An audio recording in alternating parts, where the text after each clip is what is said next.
I suppose it's just an accident of birth, really, that I've been working for about 50 years now with pots, trying to be a potter, and during that time there's been tremendous changes. Even the word ceramics has been brought in, and the whole aspect of making things in clay has changed. And when Sheila and I went to art school in the late 40s, mid to late 40s, we were taught things which took us 15 years to unlearn, things which I now know were totally wrong for me. I mean, they may be right for other people. Things about design, things about the fact that design is the first thing you do. Well, for me it isn't, it's just part of the whole process. And I've been years trying to find a sort of way, a creed if you like, that I can believe in. Strange enough, I read this statement by Michael Cardew in 1950, but it took me 20 years to realise what it really meant. He wrote then in the catalogue to an exhibition that the materials and processes that a potter uses are not a separate category, distinct and separate category from the expression the artist makes with them. Now, I read it and I thought, I don't really understand that. Now I know what he was saying. He was that when you make with clay in a certain way, you respond to processes like salt glaze, the colour and the texture and the lusciousness of this jug. That is part of the whole process of creation. It isn't that you get an image or a vision first, and then you pick out a process to make it with. I know that's the way many people work, and even Bernard Leach may have subscribed to that. But I think this business of making things and making vessels and making especially functional ware in clay is about a whole parcel of things that happen immediately. And the more experience you have with materials and the way you make them and the processes like wood firing or salt glaze, the more you can call up these things to help you create what you're doing. Now that creed is what now holds me together as a potter. And if people ask me, what else does a potter need? I think the only other word would be resilience, that ability to bounce back, because this whole business is inherent with disaster, always happening. So if you can't pick yourself up again after that and start again, I don't think you're going to be a potter.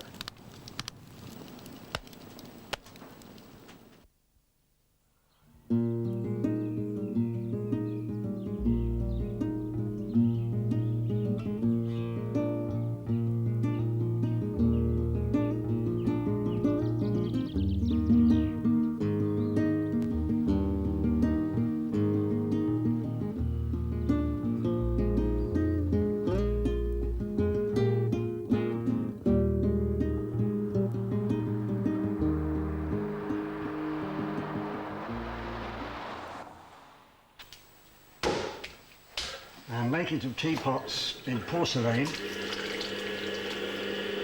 It's a material that slows me up. I don't take to it naturally, but I like the results well enough to persevere. It slows me down, so it makes me, I suppose, be more fussy than I am with stoneware.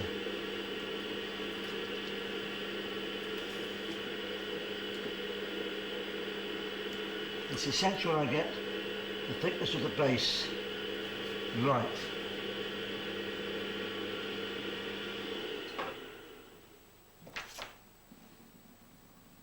Whereas these little pots stand on feet, and they must be just the right thickness. I don't find them easy to throw. Normally I like throwing things that I find come relatively naturally to me.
And unlike a lot of the other work I do, it will have to be trimmed, turned a bit later on. I think a lot of porcelain has to have received some sort of treatment later on. Some can be cut away now, but not too much.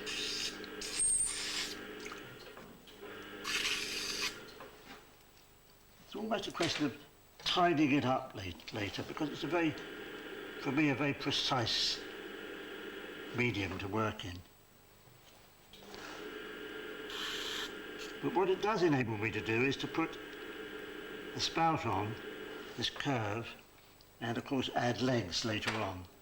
So I just have to get the water out of that, and then that has to dry off before I can put the spout on.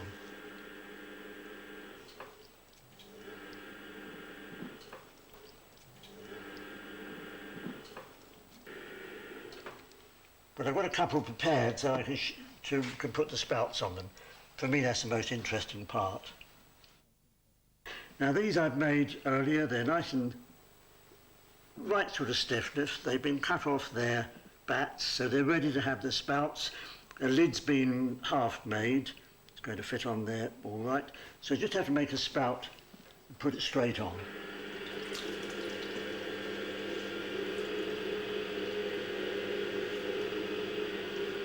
I usually make about 6 of these at a time, no more, because they're quite a lot of processes involved with the lids and the feet, with the spouts and handles.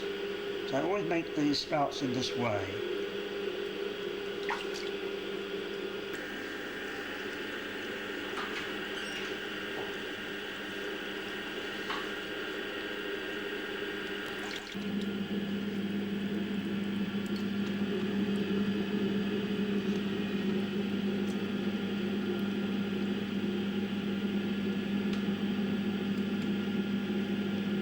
Taking a lot of time to throw this one because as I'm going to have to alter its shape once it's on, I want to make sure the thicknesses down below are right. I'm not worried too much about that ragged top, I can always get rid of that. But what must be right is the thickness down here.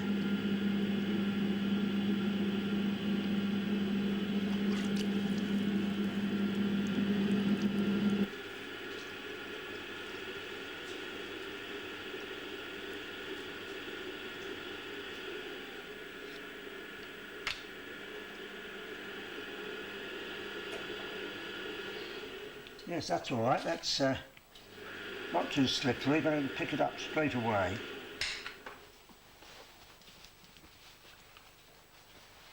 Thin piece of wire. We'll look at the angle of that teapot.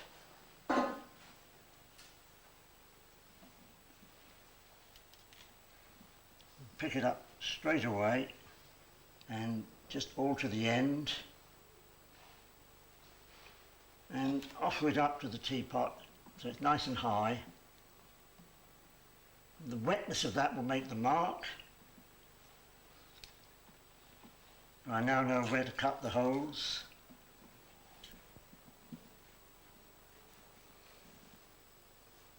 I know there are lots of theories about how many holes you should have in a teapot. I get as many as I can in. And they always seem to work well.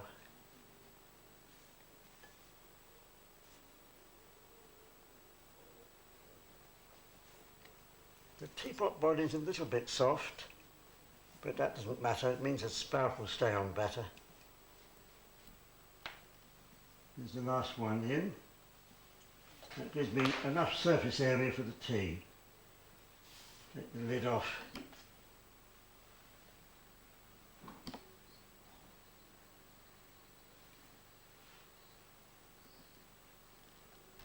Yes, the main thing is to get the angle right, nice and high with that spout, so that when it tilts, it'll pour well and come out of the spout first. So that's on, it's offered up. All I have to do now is to make sure it adheres to the body. The clay's nice and soft, having just thrown it, it's the quickest possible way. And you've got this bit here. You can either smash it right in, or what I prefer to do is to just dimple it in like that, and then wipe my thumb round.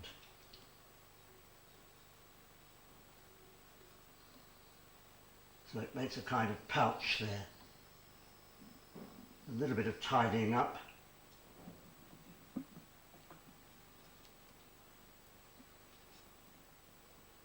And last of all, I can alter that by bringing it down into a curve, which later on I'll cut into a beak-like, rather bird-like shape. And with the lid on, that should tilt and pour well. Now I've got to do the handle and the feet, the knob, that's it. I've got this teapot, I want to raise it up on feet, 3 feet, because they set nicely and they'll be relatively stable and even when they're on. So I've pre-made those, and I've got a selection for 3 teapots I'm doing.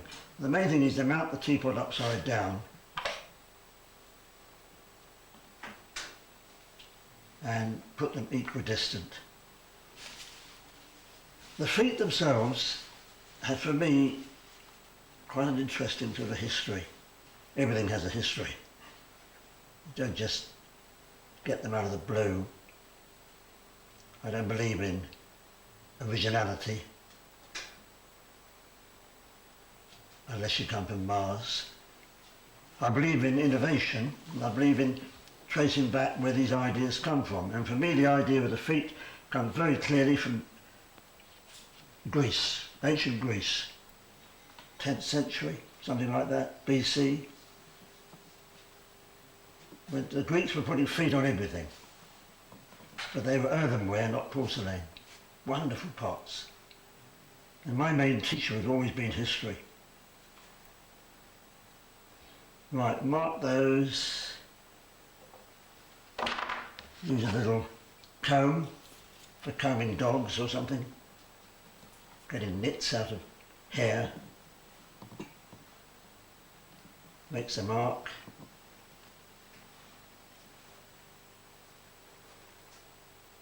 Lots of slurry.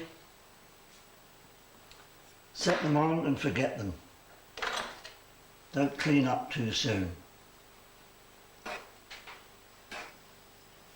That's a trick I learnt from one of my many friends. In fact, it was definitely Wally Keeler. Don't clean them up too soon, let them set up for a bit. And he's right.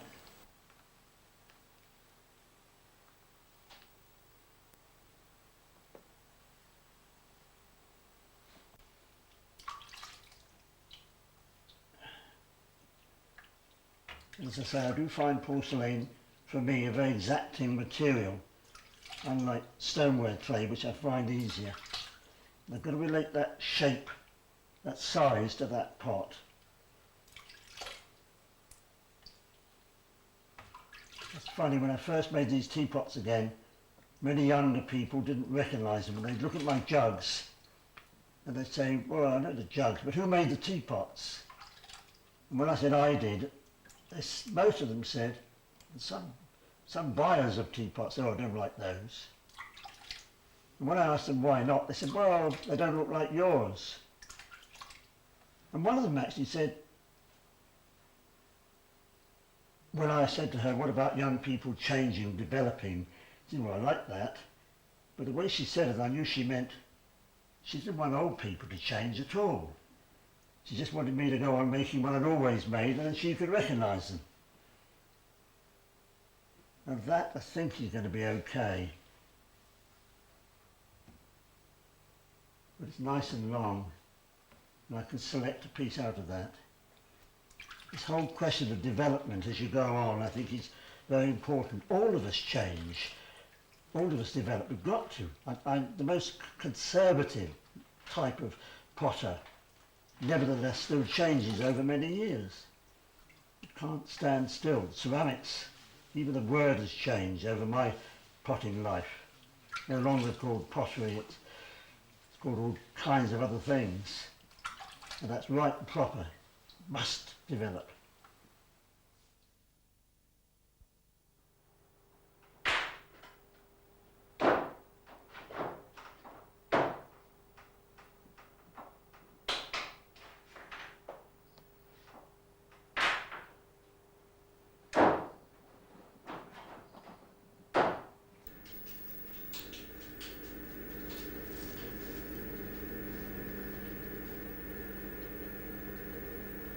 I'm making some decorative bowls with curly handles, and I've already thrown the bowls, and I turn them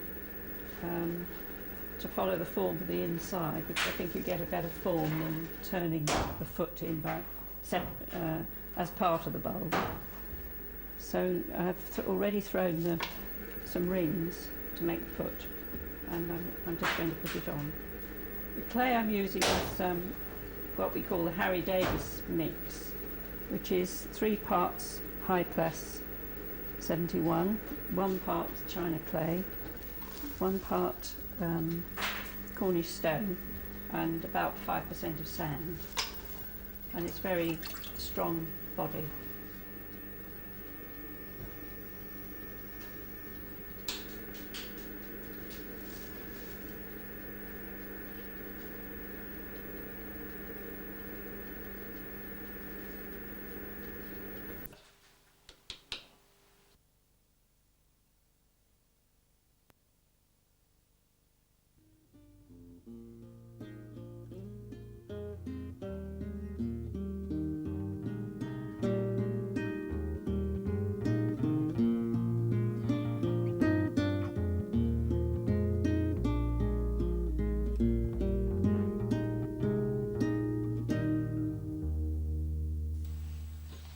Right, I'm going to make a jug base now.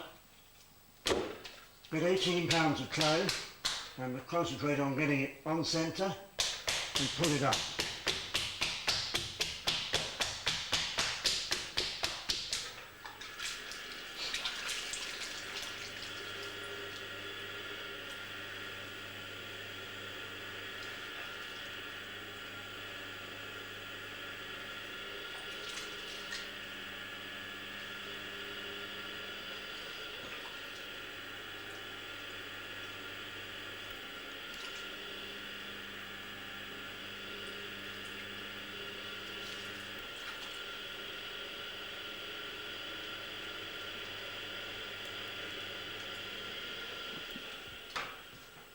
Check the base for thickness. All right.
Yes, I'm getting it up to the right height now, but no higher than I want it.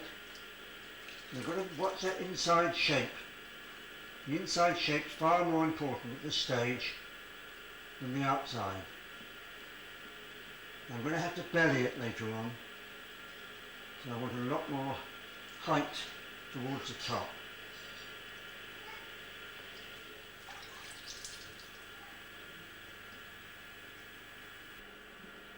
That's about the right height now. Now I can start to belly it out. And I'll use my fingers to begin with to get the shape starting, and then I'll turn to a wooden rib.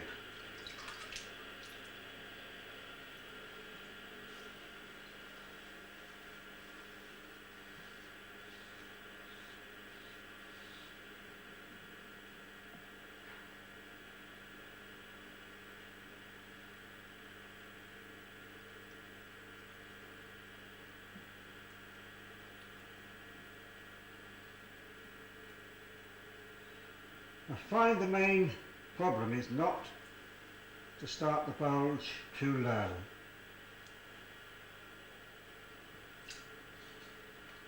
To keep it fairly high.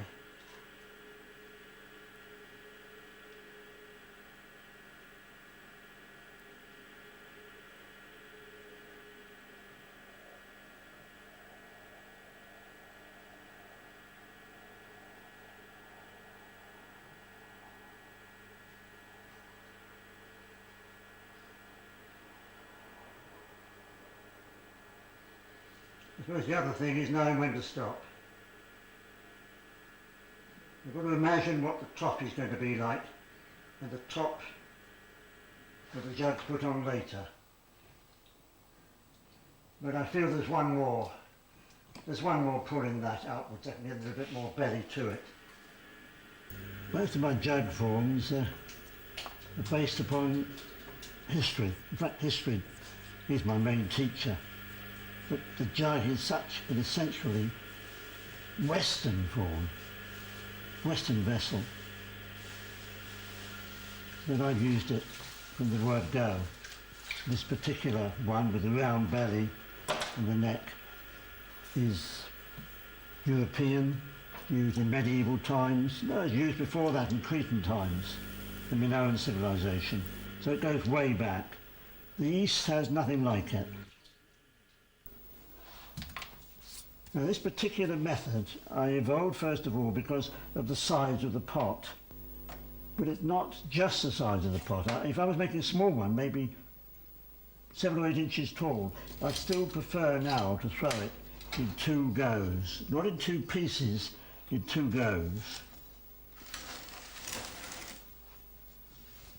I make other forms of well, of course, the typical medieval one with a broad base tapering as it goes up. But I particularly like rather later medieval ones which have, I think, more subtlety of shape.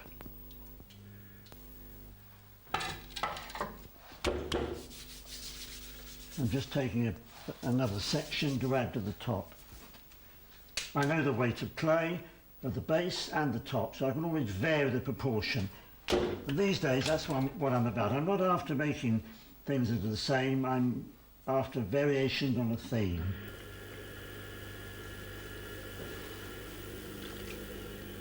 In this particular case I've got a 17-pound base, 18-pound base and a 4 3/4 pound coil here.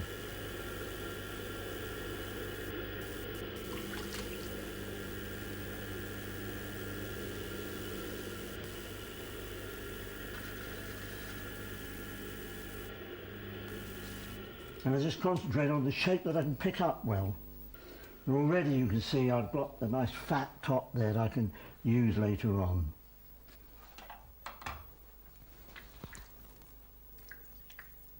I need plenty of slurry for this, so there's usually some in the wheel tray. Just hope it's the same type of clay.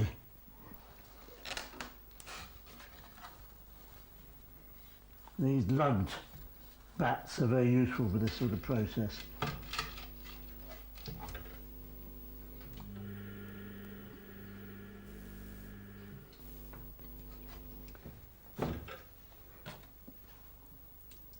Now at this point, I always feel there's a fundamental difference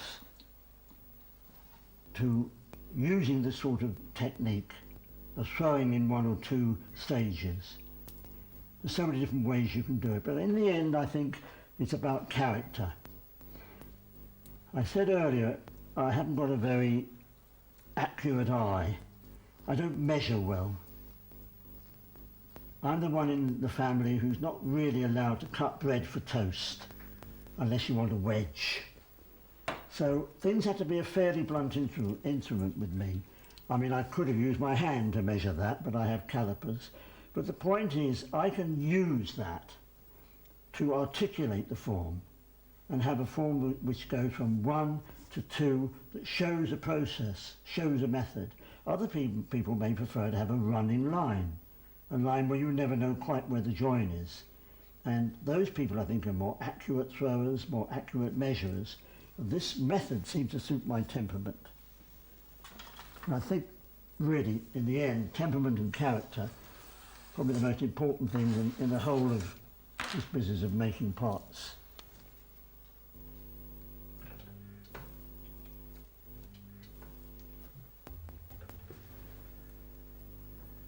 Now, I know that some of the medieval potters and later have used this method. You can see it, you can see the track of the way they did things in the pots they made. So it's not just, I'm not alone in this by any means.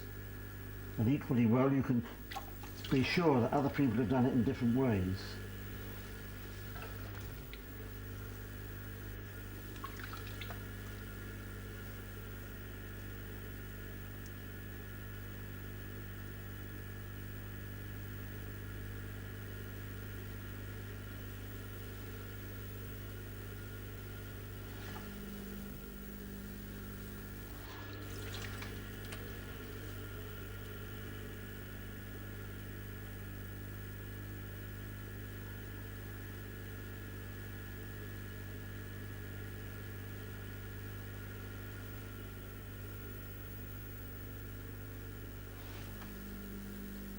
I'm looking for relationships all the time. What is the proportion of that to this? I wouldn't like to quantify it in numbers or sizes, but I have a feeling as to whether it's right or wrong.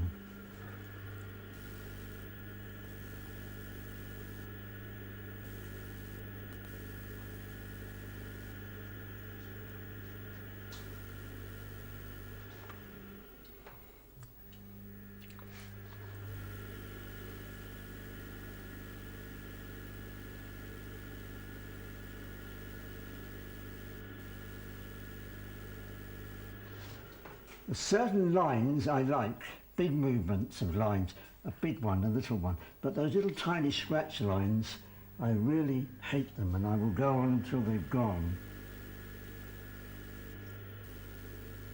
Now, the main thing about this method, for me, is that at this point, I can either try to conceal the join and take a lot of trouble over running this neck together, or I can say, no, I put that on there, I'll accentuate it. I'll celebrate the fact that that's where I join the two bits of clay together. And that makes for me the sort of form I'm interested in, an articulated form.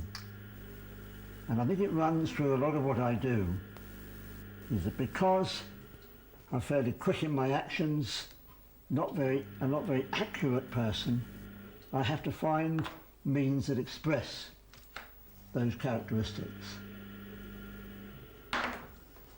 Similarly, if I look down the top of that pot now, I see there is a high point. Wonderful, because at that high point, there's slightly more clay. And at that high point, that's where I choose to pinch the lip. Now, for once, this doesn't come from history. I've looked in vain for historical precedent.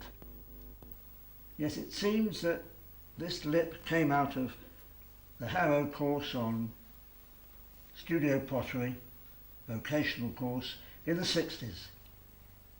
It was a product of a team of people headed mainly by Brian Newman, Colin Pearson and myself. And we were in love with the idea of medieval pots, the robustness of the rim. But they weren't practical for 20th century work, especially when it came to a jug. To pull lips in great fat rims was impossible. And it seems that we three, with a bunch of students, gradually developed our own ways of doing this particular thing.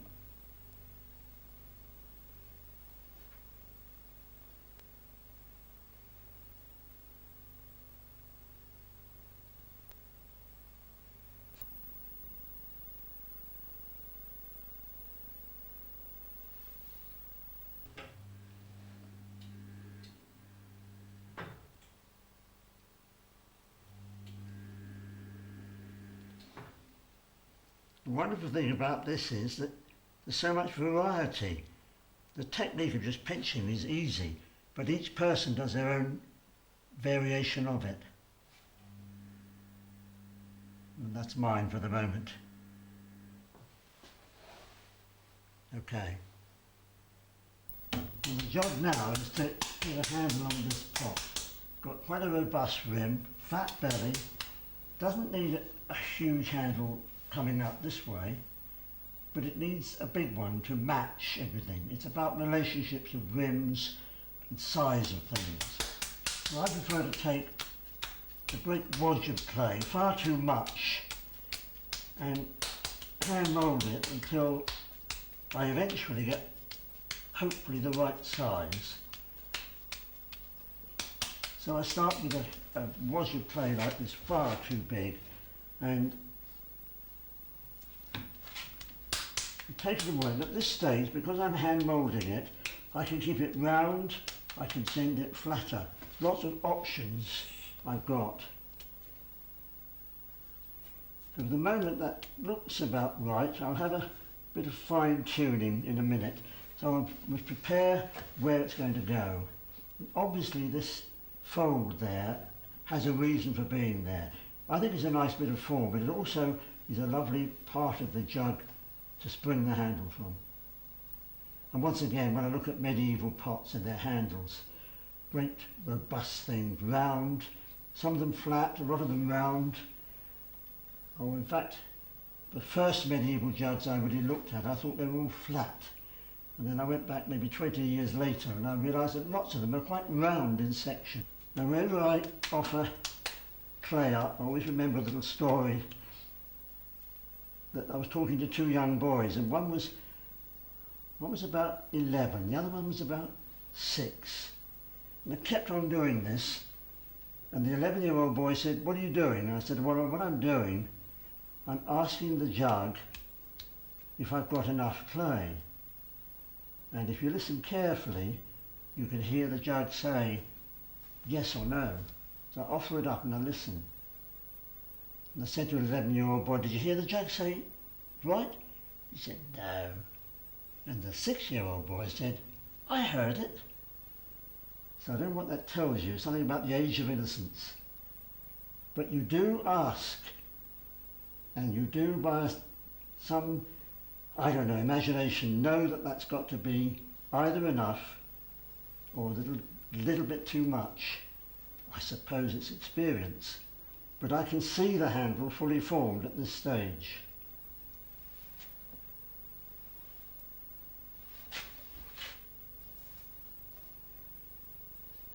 Now, just as in the lip, the attachment is up to the individual. Getting a piece of clay onto another form is what you're doing in essence. But along the way you'll adopt all sorts of methods, all sorts of ways of using the clay, which must be peculiar to you, particular to you. And in my case, I suppose, peculiar to me. I do like a big handle on a jug. And it's about pushing clay around and taking care of these bits where joins occur. Those are not just aping medieval potters, and yet it is a homage to them as well. They do that. You can see their finger and thumb marks. but it does get rid of an untidy area, makes a feature of it. Well, it's on now, and now I can pull it. And I can use two hands, which is nice. Pull it like a piece of rope, and I've got the ability to make almost any shape I like. I can keep it round, I can flatten my thumbs and make different shapes, and I can see when to stop. I can also make gouges with a thumb nail, which in my case a salt will pick up and give me another colour.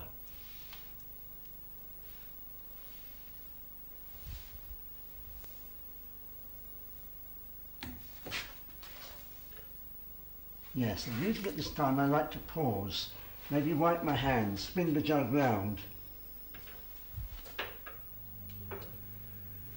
so I can judge relationships again, look at the angle underneath, a bit untidy in places. But it's all right, it's big enough, it's fat enough, and that's what really concerns me. Now what I have to work out is how the joins occur. I like the way that goes on, but that's untidy, and I haven't decided this one yet. This clay's set up, it's getting a bit dry, it needs some adhesion there, so I score into it. Put a load of slurry there. Most of that will be squeezed away. And now you've got this ending. Now for many years I used to do what so many potters still do, that's the Chinese whiskers of Bernard Leach. Take it there and there, you get a long Chinaman's whiskers. But I've gone off that for the last 20 years or so, and I prefer to make a kind of button finish to it. I'll leave that for a bit, and I'd like to make a feature of this. It's showing I joined it there. And in salt glaze in particular, these little bits are picked up.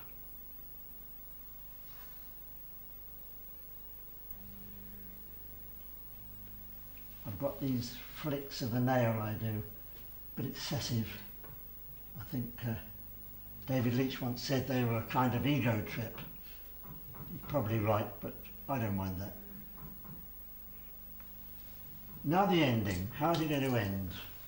It's not going to be smashed out, it's going to be gently eased into a kind of roundish finish.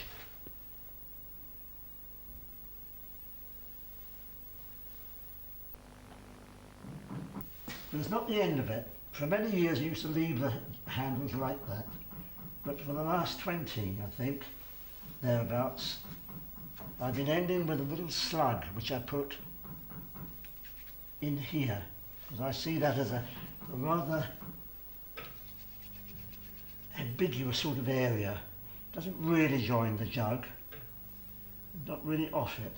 So I make a little slug like that, put it in, stick it in there. You see a lot of medieval jugs have had that added.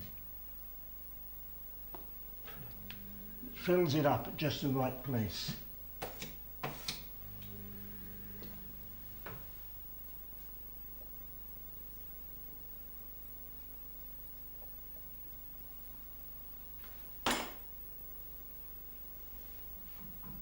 A bit of water in at this stage. Now having got that slug of clay in there, I find I can alter the handle a bit more if I don't like that final section. Because it joined well there and there, I can alter that section, I can push it up there a bit, rather a better shape. I can straighten it up. There's lots of things I can do because I've joined it well there and there. And I will put my seal in there. It is lovely soft clay, and it'll look quite good in there.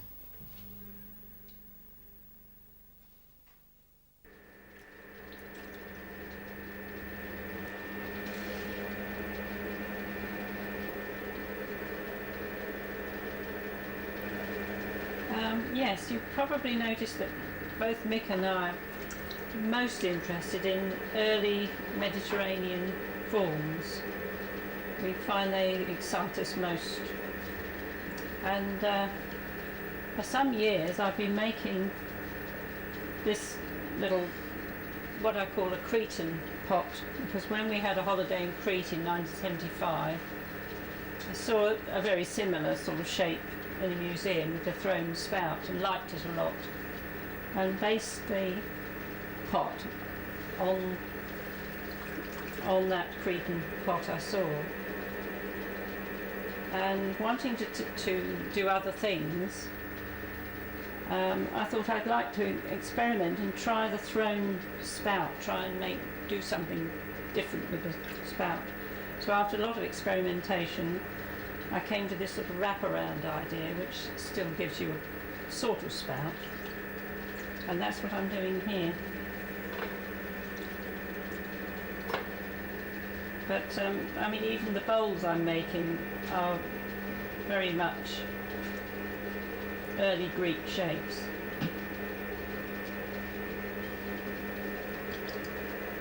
Well, I suppose you'd say Minoan, really. I've discovered that it wants a gentle curve. A sudden curve doesn't work.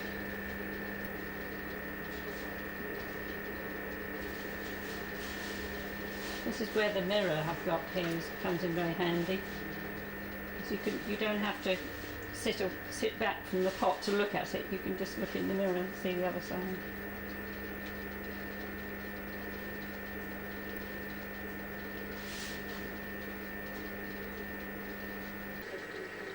It takes some of the wetness off the surface.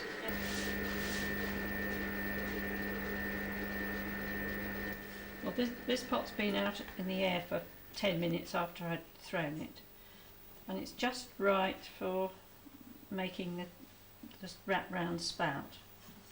So I'm going to cut away half of the top of the pot, so just mark off halfway.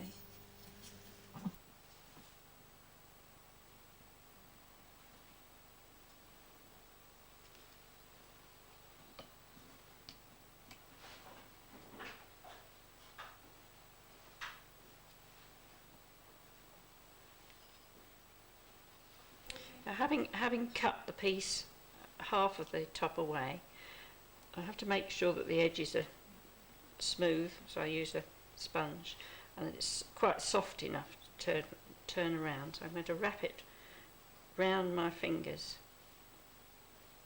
like that, like so, and then the other side just the same, just gently pushing it round. A little more.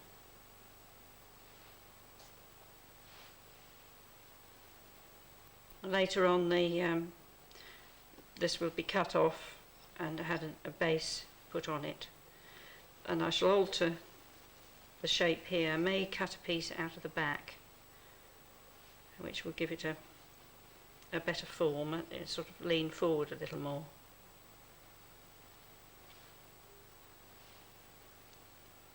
And this piece, when it's a little stiffer, I can key the surface and put some slip in there and make sure it's quite fixed together, because this would just undo itself if I didn't do that. But as it's rather soft, it's best to leave it for a while.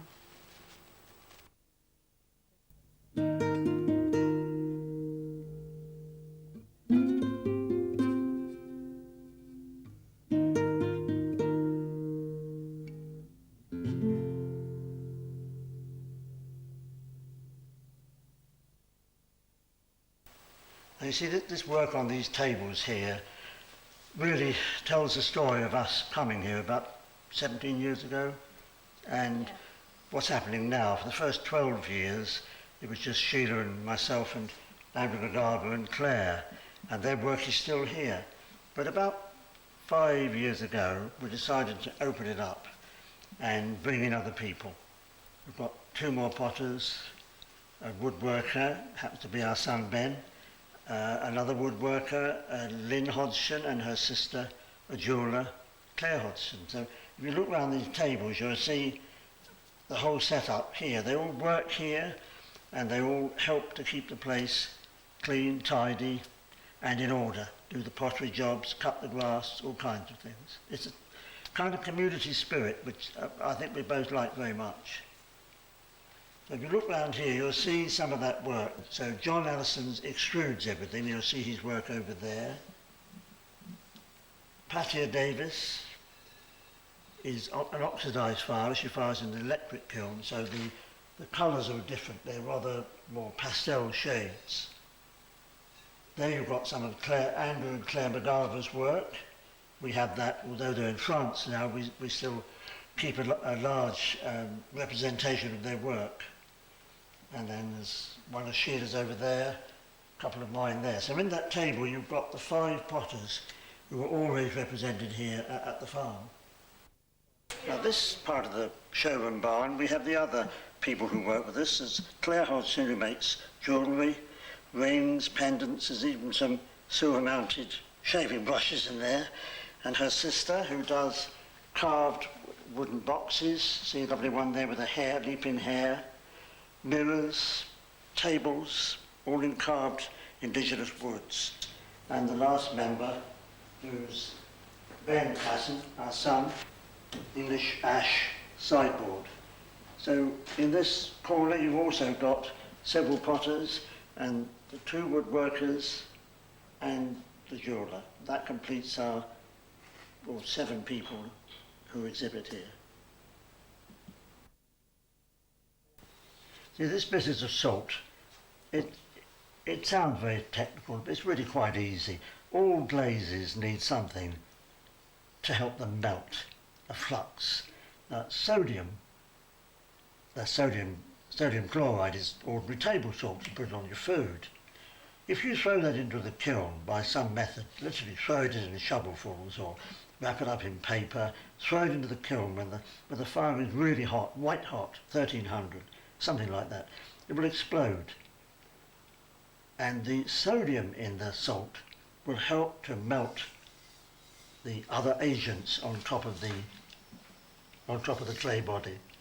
Now these little pits, this orange peel effect, this comes because there's sand in the body and the salt, the sodium, attacks that sand and these little grains stand out, and it's characteristic of all salt clays that you get that. I mean, that looks to me like a typical German salt glaze jug, and it was the potters from the Rhineland who first started this salt glaze business.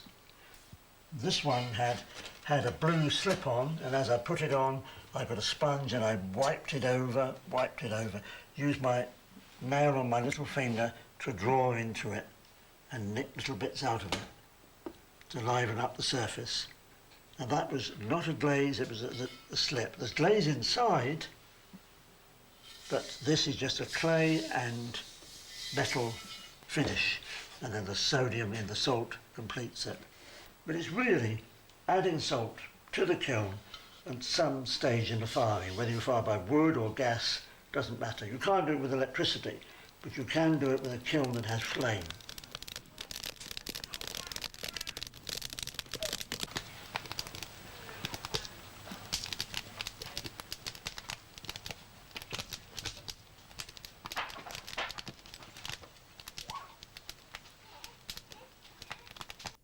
The weather looked quite good today, a bit windy, but we decided we'd go for this small wood fire.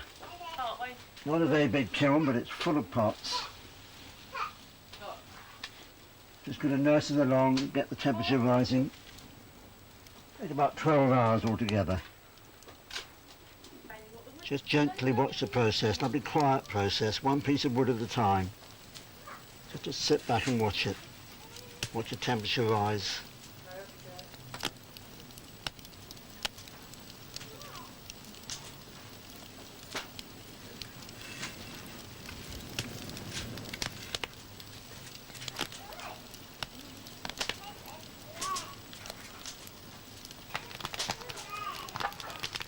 How's that other box going, Katia? Yeah, it's all right. All right? Yeah.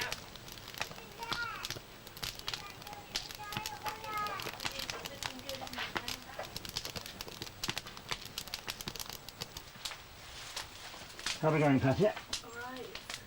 Top box is nice and full now. It's a good firebox. All right? On you go.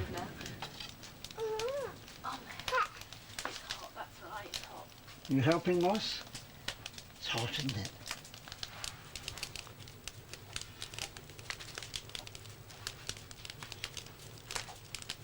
Going well. Now these are £1 packets of salt. The temperature's about right, about 1240. And I'll ease that into the back of the firebox.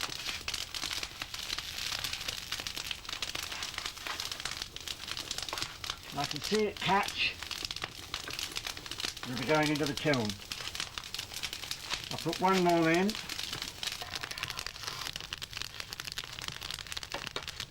That one's got a bit stuck, but we'll go in with it. There it goes.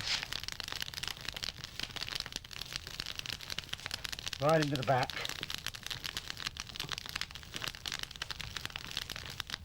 Fine. Now I'm going to remove this plug. By that I can tell how the pressure in the kiln's going. That's a good back pressure, a good big flame. Too fierce to see into, but enough to let me know how things are going in there. Cone 7's going down, that's 1240.